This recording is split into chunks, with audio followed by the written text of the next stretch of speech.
네, 오늘 앞에 우리 삼권사에 맞으시죠? 이권사에 죄송합니다. 이권사에서 찬양을 하셨는데 정말 좋아하는 찬양이고 여러분도 많이 부르시는 찬양일 겁니다. 아, 장미꽃 감사, 그다음에 장미꽃 가시 감사. 제가 정말 좋아하는 시 중에 김승희 시인의 장미와 가시라는 시가 있어요. 아시는 분들 계실 텐데요. 그 시가 이렇게 진행됩니다.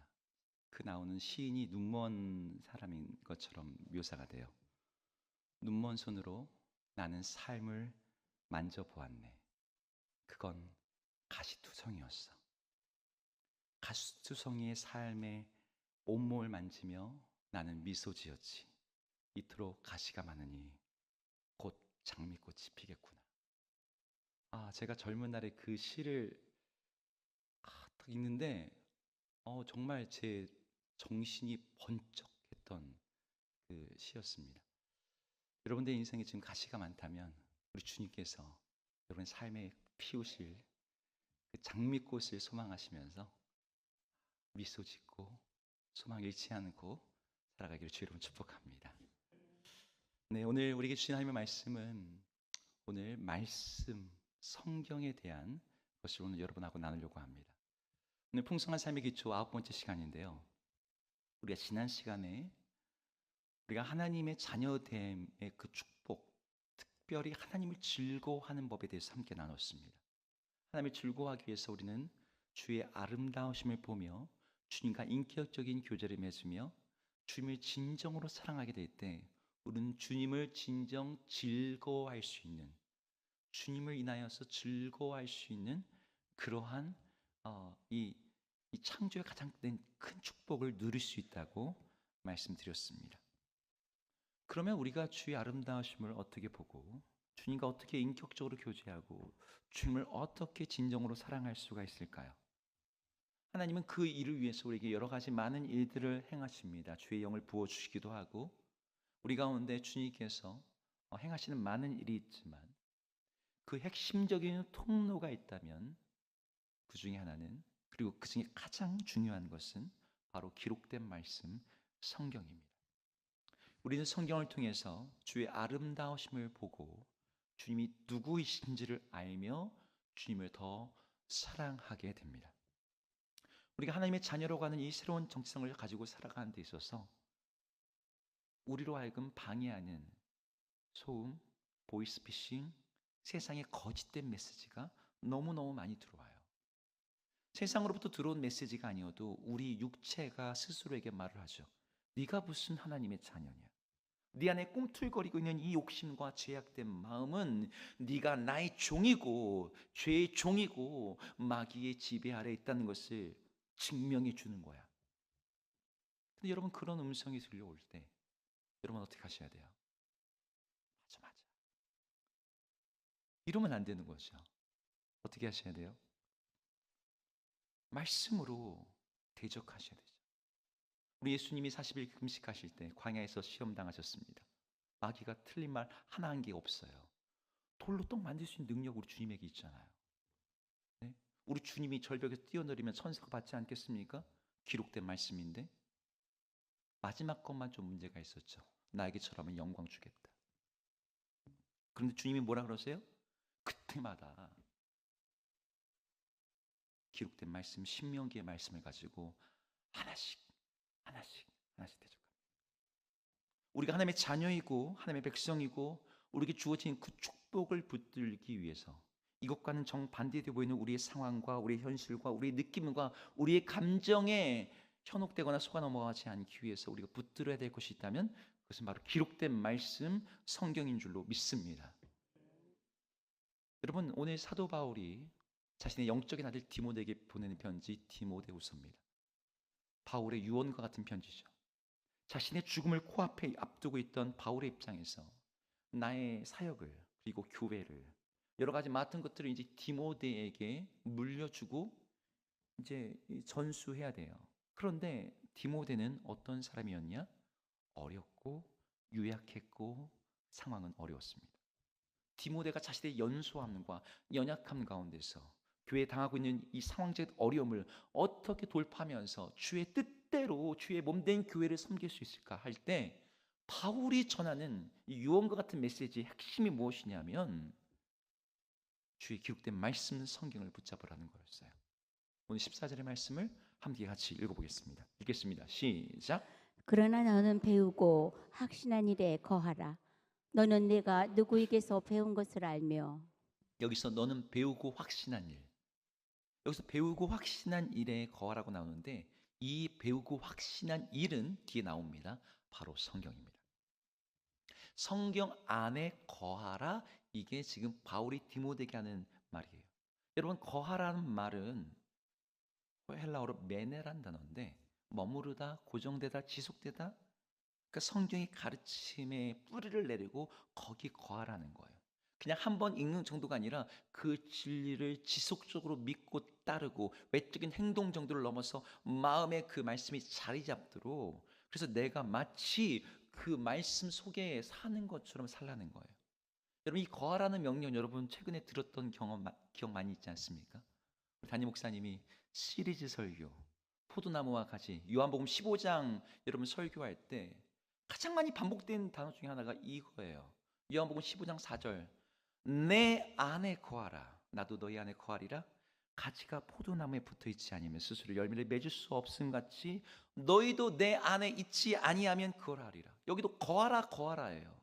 근데 이 거하라 지속적으로 연결되어 있으라 붙어 있으라 그분에게 접속되어 있으라. 어떻게 주님께 연결되어 있습니까? 어떻게 여러분들이 예수님 안에 거하실 겁니까? 오늘 이 바울이 디모데에게 하는 말하고 연결시키면 이거예요. 성경의 말씀 안에 거하는 게 예수님 안에 거하는 거죠. 그래서 말씀은요 우리가 풍성한 삶을 사는데 열매 맺는 삶을 사는 데 있어서 반드시 꼭 필요한 거예요. 예수님께 연결된 자들만이 열매를 풍성히 맺을 수 있듯이 말씀 안에 거하는 사람, 말씀이 내 안에 자리 잡아서 그것이 나를 움직이는 에너지와 근원과 가치와 기준이 될 때 그들 가운데 하나님의 선한 열매들이 맺어지는 겁니다. 예수님을 믿는다고 하는 사람들이 하나님의 자녀라는 사람들이 풍성함을 누리지 못하는 이유 중에 하나가 하나님의 말씀이 아니라 세상의 상식과 잘못된 이미지가 우리 안에 들어와 있다는 거예요. 무엇보다도 하나님에 대한 잘못된 편견과 선입견이 우리로 하여금 그분을 신뢰하고 믿고 따르는 일을 자꾸 방해하고 있어요.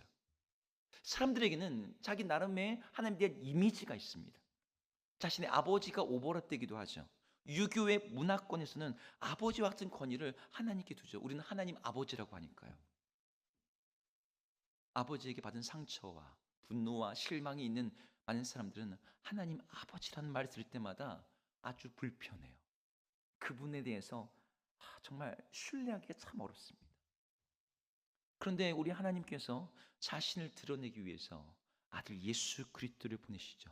그리고 예수 그리스도의 복음을 사도들로 하여금 기록하게 하심으로 말미암아 모두가 그 기록된 말씀을 통해서 하나님을 알 수 있도록 했어요. 성경은 바로 우리가 가지고 있는 고정관념과 세상의 왜곡된 이미지를 깨뜨리고 하나님을 분명하게 정확하게 바르게 알 수 있는 지식을 우리에게 줍니다.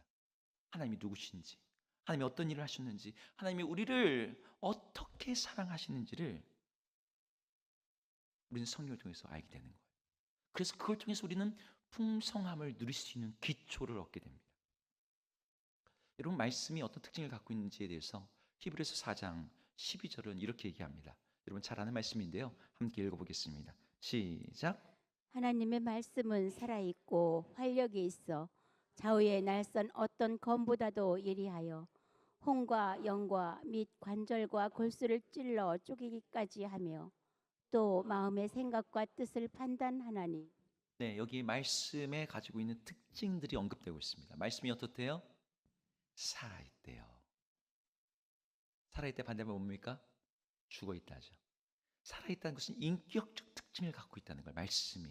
그 다음에 활력이 있대요. 그냥 문자로서의 어떤 글이 주는 정도가 아니라 활력이 있어서 그 안에 누군가가 이 말씀과 연결되면서 살아나고 생명을 얻고 힘을 얻게 된다는 거예요. 게다가 뭐라고 말합니까? 좌우의 날선 어떤 것보다 예리하다고 합니다. 여기 좌우의 날선 검은요, 이 바울이 살던 시대에 이 히브리서가 기록되던 시대에 가장 최고의 무기 로마의 칼을 가리킵니다. 양쪽에다 날이 서 있는 검. 요즘으로 치면 뭐 레이저 빔 같이 최고의 무기, 그 정도로 이 말씀이 예리해야 돼요. 근데 그 말씀이 그걸 가지고 뭘 한대요? 우리의 혼과 영과 관절과 골수를 쪼개고 마음의 생각과 뜻을 판단한대요. 말씀에게 이런 힘과 인격성과 통찰력과 능력이 있다고 한다면, 그 말씀이 그리고 우리의 혼과 영과 관절과 골수와 우리 존재를 전체를 다루고 있다고 한다면, 여러분, 이 말씀이 그렇게 우리 가운데 역사하는 힘이 있다면 우리 이 말씀을 알아야 되는 거예요. 이 말씀을 연구해야 되는 거예요. 이 말씀이 우리에게 약속된 것들이 있거든요. 우리는 하나님의 말씀을 어떻게 누릴 수 있을까요? 많은 분들이 말씀이 중요하다는 걸 압니다. 말씀을 읽어야 된다는 것도 알아요. 그래서 읽어. 그냥 무조건 일단 읽어. 들어. 그냥 이 막 이렇게 해야 합니다. 이거 아닙니다. 보약 다려 먹기식으로 우리가 읽는 것은 지양해야 돼요. 우리는 말씀을 이해하면서 읽어야 됩니다. 여러분들 제자훈련이라든지 우리 또 1대 양육을 받으시면은 말씀을 누리는 방법 5가지를 배우셨을 겁니다. 듣기, 읽기, 다 처음 듣는다는 듯이 여러분 교재에 다 있었죠? 그다음에 암송, 연구, 묵상. 다 겸손하셔서 알지만 말씀을 안 하시는데, 그럼 듣기는 어떤 겁니까? 설교처럼 풀어진 말씀을 듣는 거.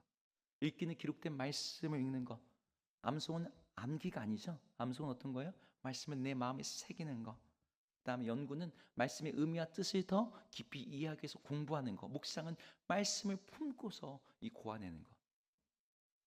저는 이 말씀을 누리는 걸 저는 고기를 먹는 거랑 비교해서 종종 생각을 해요. 여러분, 듣기는 고기를 먹을 때 삼겹살을 구우면 냄새가 나죠. 그 냄새를 맡는 거랑 비슷한 거예요.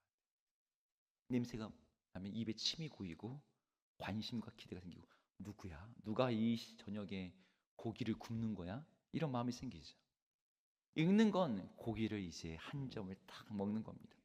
여러분, 육즙이 쫙 흐르면서 하나님이 하신 일이, 고기의 맛이 이렇게 깊구나, 이러면서 그 주님의 일하신 걸 경험합니다. 암송은 뭐 하는 거예요? 이 고기는 뭐 해야지 맛이죠? 씹어야 맛이죠. 고기의 육질을 갖다가 씹으면서 천천히 씹어서 내면화시킵니다. 그걸 먹으면서 마음의 양식화시키는 거죠. 연구는 뭐 하는 걸까요? 고기의 영양을 분석하고, 요즘으로 치면 고기를 어떻게 먹으면 맛있게 먹을 수 있을까? 여러분 아시죠? 요즘에 삼겹살 그냥 안 구워 먹잖아요. 돌판에 구워 먹기도 하고, 요즘에 최근에 가는 곳마다 항아리에다 집어넣어서 구워서 주시더라고요. 항아리에서 넣어서 먹기도 하고. 묵상은 어떤 걸까요?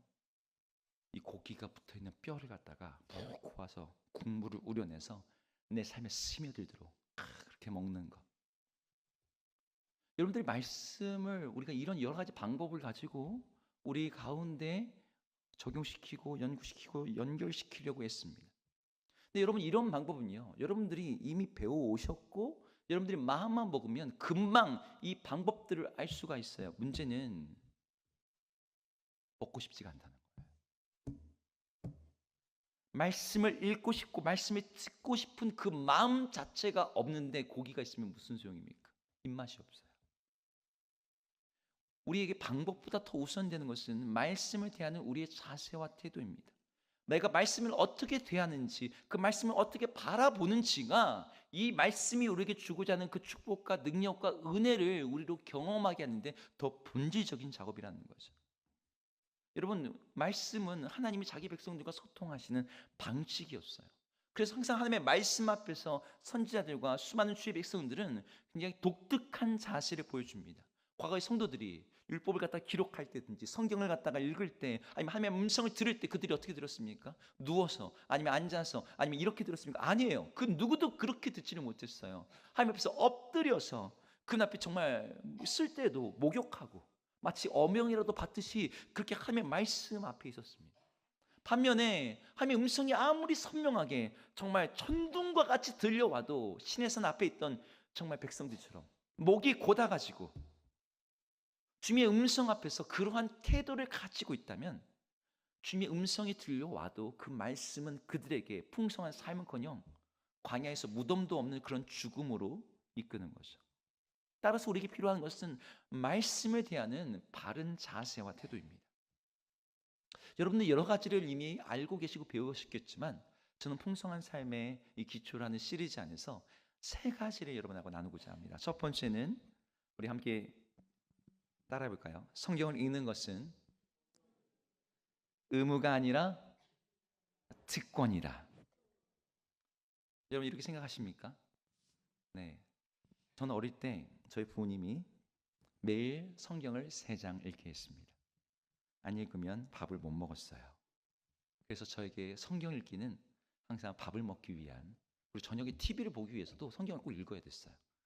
그러니까 이게 도구화 되는 거죠. 그런데 우리가 성경 읽기를 하며 말씀이 듣는 것을 의무처럼 여기게 되다 보니까 그게 의무처럼 생각이 됐지만 사실은 말씀을 대하고 접하는 것은 특권입니다. 오늘 우리가 읽은 본문의 15절에서는 이렇게 말합니다. 15절 말씀을 함께 읽어보겠습니다. 읽습니다. 시작. 또 어려서부터 성경을 알았나니 성경은 능히 너로 하여금 그리스도 예수 안에 있는 믿음으로 말미암아 구원에 이르는 지혜가 있게 하느니라. 여러분 여기 성경에 뭐가 있다고 말합니까? 성경은 우리로 하여금 예수님 안에 있는 믿음으로 말미암아 구원에 이르게 하는 지혜가 있대. 여러분 말씀은 우리에게 구원에 이르게 하는 지혜를 줍니다. 여러분 어떤 얘기를 들었는데 이 말대로 하면 목돈을 만질 수 있어요. 인생 대박 나요. 여러분 우리가 그렇게 부동산이든 증권이든 이렇게 조언해 준다는 전문가들 왜 5만 원, 10만 원, 뭐 강좌 같은 거 100만 원짜리 강좌 왜 들으려고 사람들이 갑니까? 여기는 뭐 가시는 분들이 없으니까 별로 시감이 안 나시죠? 네, 서울에 중상층 인상의 사람들은요 그런 거 막 다녀요. 저 이전 교회는 청년들이 그런 세미나 막 다니고 그랬어요. 왜요? 그 강연 들으면 어느 종목에다가 장기적으로 투자하면은 돈이 벌릴 게 보여. 어떻게 하면 된대. 여러분 돈 잘 벌게 하는 지혜를 듣기 위해서 사람들이 애를 씁니다. 인간관계를 잘하기 위한 그 지혜를 얻기 위해서 사람들이 정말 책을 읽고 강연을 들어요. 그런데 우리에게 구원에 이르게 하는, 우리의 죄악을 이기게 하는, 우리로 생명을 얻게 하는 지혜가 하나님의 말씀 안에 있다는 거예요. 여러분 이 성경을 읽는 것은 억지로 읽는 게 아닌 거예요. 그건 특권인 거죠. 오늘 17절은 또한 얘기합니다. 17절 말씀도 읽어보겠습니다. 읽습니다. 시작. 이는 하나님의 사람으로 온전하게 하며 모든 선한 일을 행할 능력을 갖추게 하려 함이라. 네, 하나님의 사람으로 온전하게 한답니다. 여기 온전하게 한다는 것은 하나님의 뜻에 따라 성숙하고 균형 잡힌 인격을 갖게 한다는 거예요. 근데 우리 번역이 조금 약간 미스가 있다고 많은 성경학자들이 얘기를 해요. 하나님의 사람으로 온전하게 하며가 아니라 하여라고 번역하는 게 더 맞다.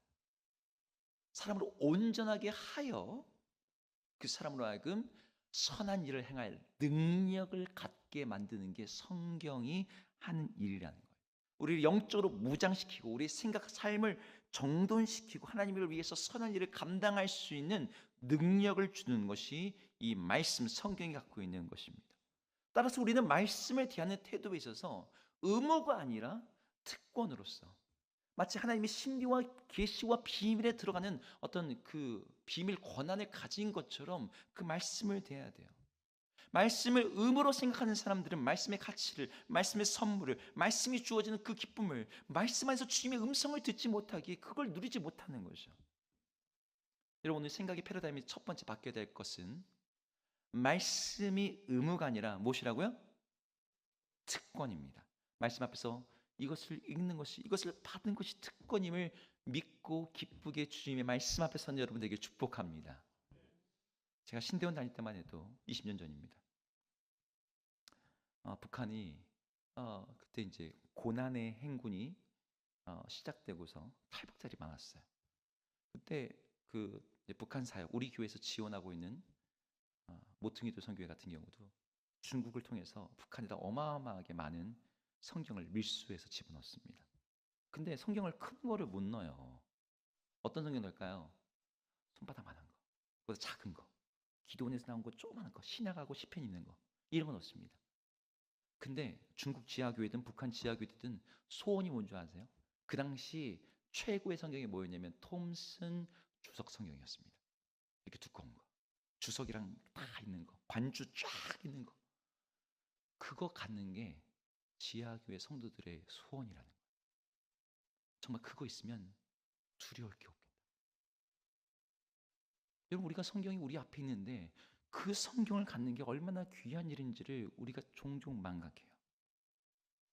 다시 한번 말씀드립니다. 말씀을 읽고 말씀을 듣고 말씀을 묵상하고 말씀을 배우고 연구하는 것은 의무가 아니라 특권인 줄로 믿습니다. 오늘 말씀에 대한 우리의 자세 두 번째는요, 말씀을 읽는 궁극적 목적이 이해하기 위해서가 아니라 순종하기 위해서라는 거예요. 따라해 볼까요? 이해가 아니라 순종이다. 많은 사람들이 성경을 갖다가 먼저 이해를 해야지 따를 수 있다라고 생각합니다.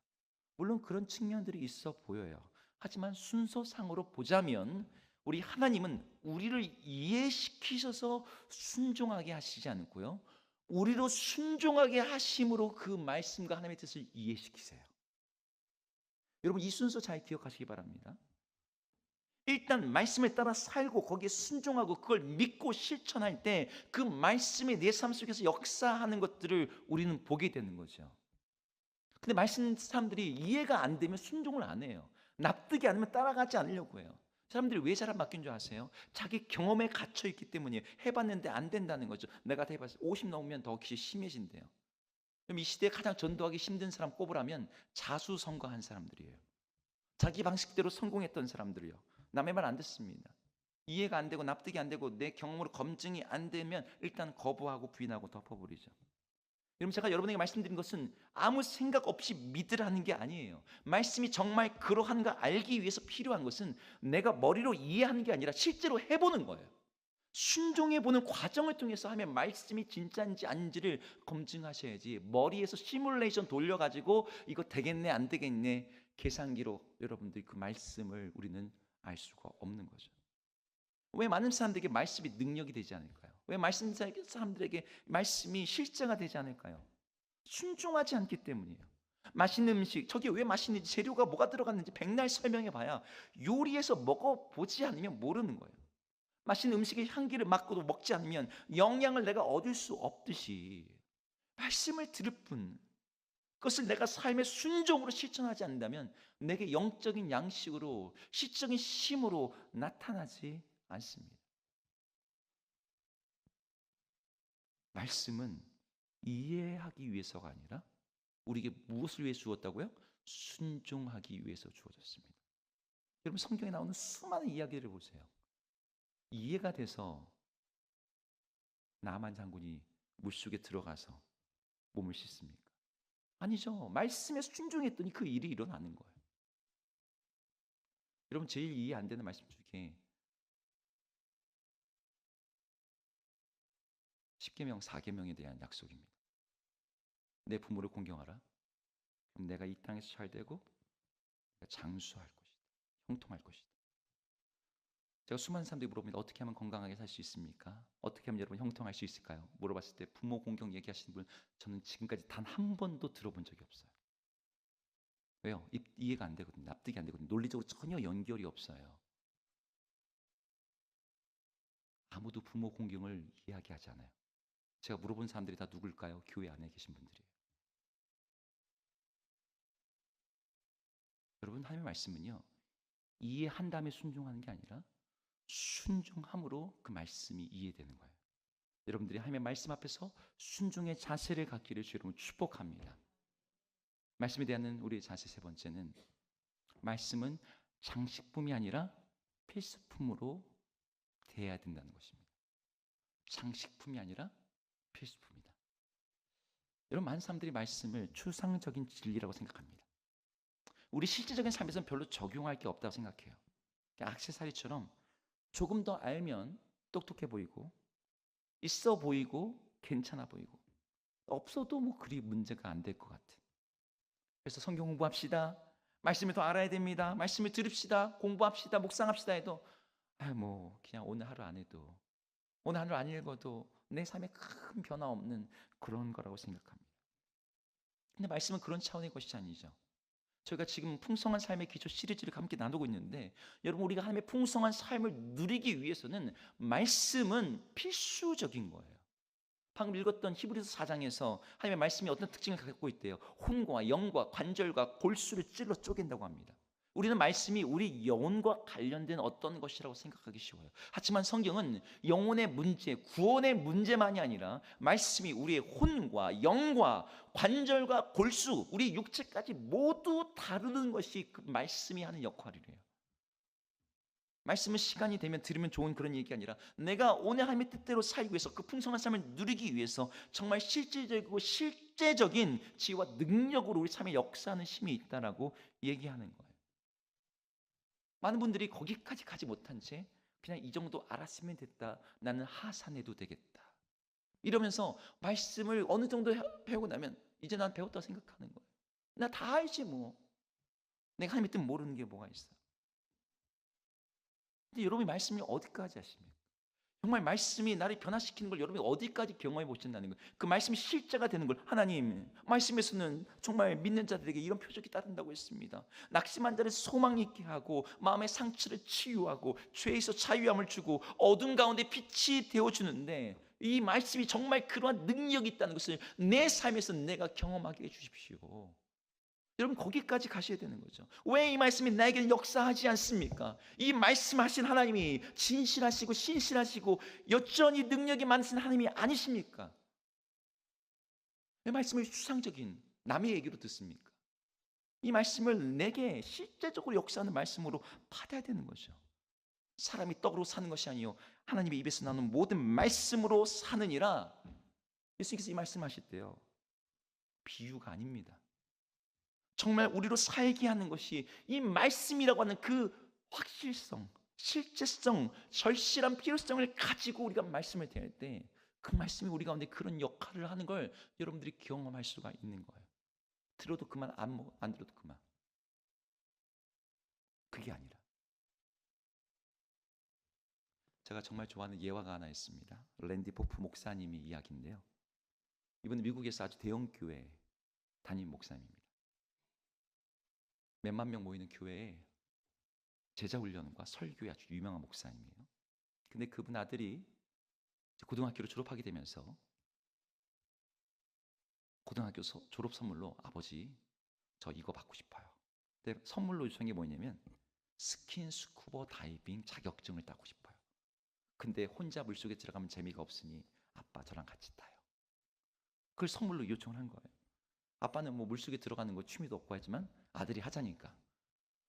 그래서 같이 그 수강권을 끊고서 이제 수업에 들어간 거예요.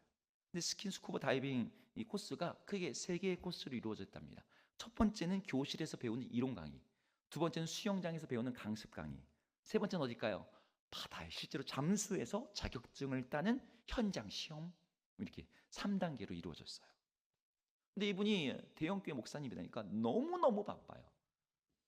이 세상에 제일 바쁜 분들은 다 목사님인 것 같아요. 이게 너무 바쁘니까 수업에 들어갈 짬이 안 나는 거예요. 그래서 강사분한테 얘기했대요. 내가 이래봬도 내가 PhD 박사가 있습니다. 박사가 있는데 집에서 교재 다 읽어올 테니까 앞에서 하는 그 강의는 내가 좀 건너뛰고 그 수영장이랑 바다 거기부터 하면 안 되겠냐고. 그랬더니 강사가 좋아했을까 싫어했을까요? 싫어하죠. 들어야 되는데. 그래도 막 몇 번 얘기했더니 알겠다고. 그럼 집에서 꼭 하시고 시험 몇 점 이상 나와야 됩니다. 집에서 이제 막 일하시다가 아들이랑 약속 지키기 위해서 이제 딱 중간중간에 이 스킨스쿠버 다이빙 이제 교재를 한번 펴보는 거예요.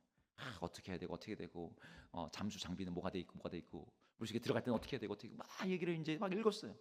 근데 읽는 중간중간에 책에 해골 이렇게 그려져 있고 뼈다귀 있는 표시들이 중간중간에 있는 거예요. 그게 무슨 뜻일까요? 심각한 위험한 주의 깊은 이렇게 하면은 목숨이 위험할 수 있다. 이렇게 하면 안 된다. 이렇게 하면 위험하다. 이런 내용이 있는 거예요. 왜요? 수심 30m 막 밑으로 내려가면은 잘못하면은 큰일 나니까. 근데 뭐 다 읽었어요. 읽고서 이제 수영장 강습에 갔습니다. 매일 하나씩 배우는데 이제 하루는 산소통을 딱 메고서 이제 수영장 속에 푹 들어갔는데 가끔 산소가 한 사람이 떨어지는 경우가 있대요. 무조건 바다에는 2인 1조로 들어가야 되는데 한 사람이 산소가 떨어지면 어떻게 됩니까? 안 되잖아요. 그러면 다른 사람이 그 산소통을 갖다 이 호흡기를 번갈아 가면서 이렇게 해야 되는 거죠. 너무 상식적인 얘기 아닙니까? 그래서 밑에서 실습을 하는 게 이거래요. 두 가지입니다. 산소가 없다고 파트너한테 신호를 보내야 되는 거죠. 말을 할 수 없으니까, 물속이니까. 이렇게 표시를 하는 거예요. 그러면 그 사람을 딱 보고서 그 사람이 와서 자기 호흡기를 이렇게 왔다 갔다 이렇게 붙여주는 겁니다. 너무 어려울 게 없습니다. 근데 이 목사님이 실습을 하는데 자기 아들하고 팀이 됐어요. 팀이 돼서 물속에 딱 들어갔는데 강사가 이제 시작합시다. 이걸 딱 뺀 겁니다. 뺐는데 이 목사님이 숨을 들이킨 다음에 이제 빼야 되는데 뺀 거예요. 빼자마자부터 이 물속에 들어가면 이 압박이 있지 않아요. 이 물의 압력 때문에 금방 숨이 차거든요. 근데 아들한테 신호를 딱 보내니까 아들이 느릿느릿 노는 거예요. 자기는 정말 숨이 꼴딱꼴딱 넘어간 것 같은데, 근데 이때 중요한 게 뭐냐면 이 호흡기를 이 사람이 떨어진 사람한테 이렇게 왔다 갔다 해줘야 돼요. 이 사람이 자기 급하다고 뺏어가면 안 되거든요.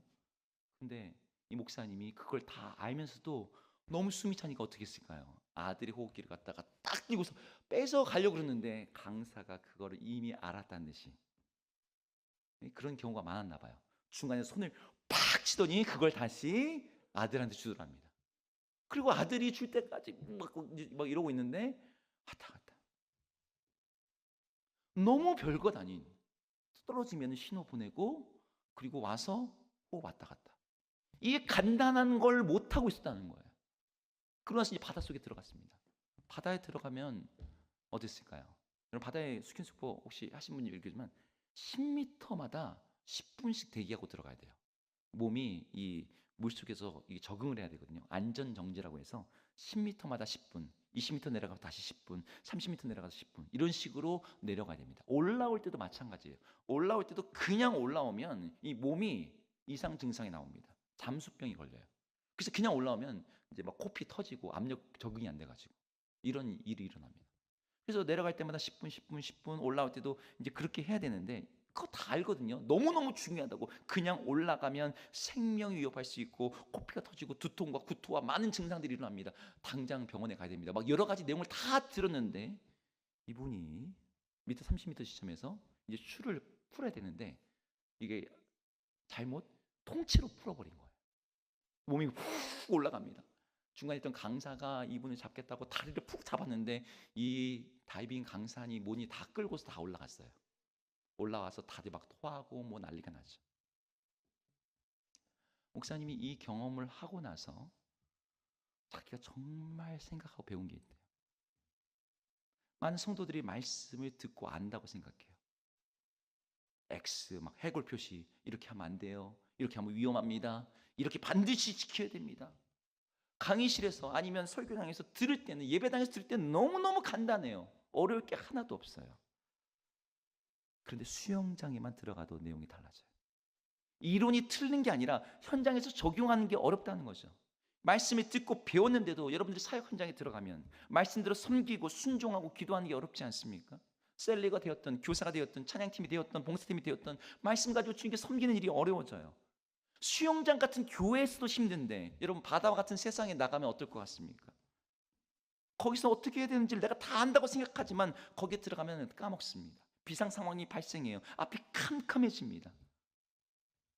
그래서 말씀대로 세상 속에서 살기 위해서는 그냥 듣는 정도 가지고는 안 되는 거예요. 그 말씀이 내 몸에 온전히 스며들고 소화되고 이해될 수 있도록 훈련이 필요하고 내가 말씀에 있는 것이 아니라 말씀이 내 자신을 읽어내리고 내가 말씀 그대로 몇 개 정도 아는 것이 아니라 내가 말씀에 푹 잠겨있는, 그래서 말씀이 내 삶의 뿌리가 되고 내 마음을 가득 채우는, 내 존재를 사로잡는 그 지경에 이르러야 되는 거죠.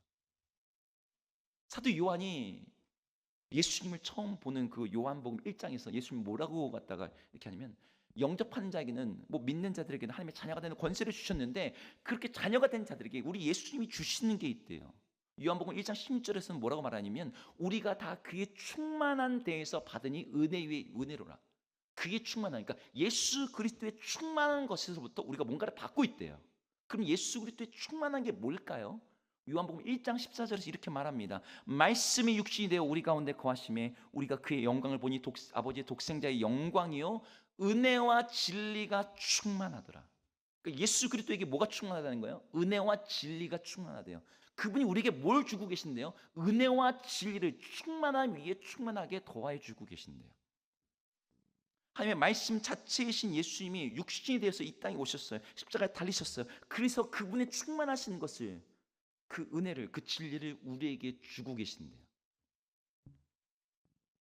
우리 하나님이 우리에게 진리를 주시기 위해서, 말씀을 주시기 위해서 하신 일은 당신의 아들을 세상에 보내신 일이었습니다.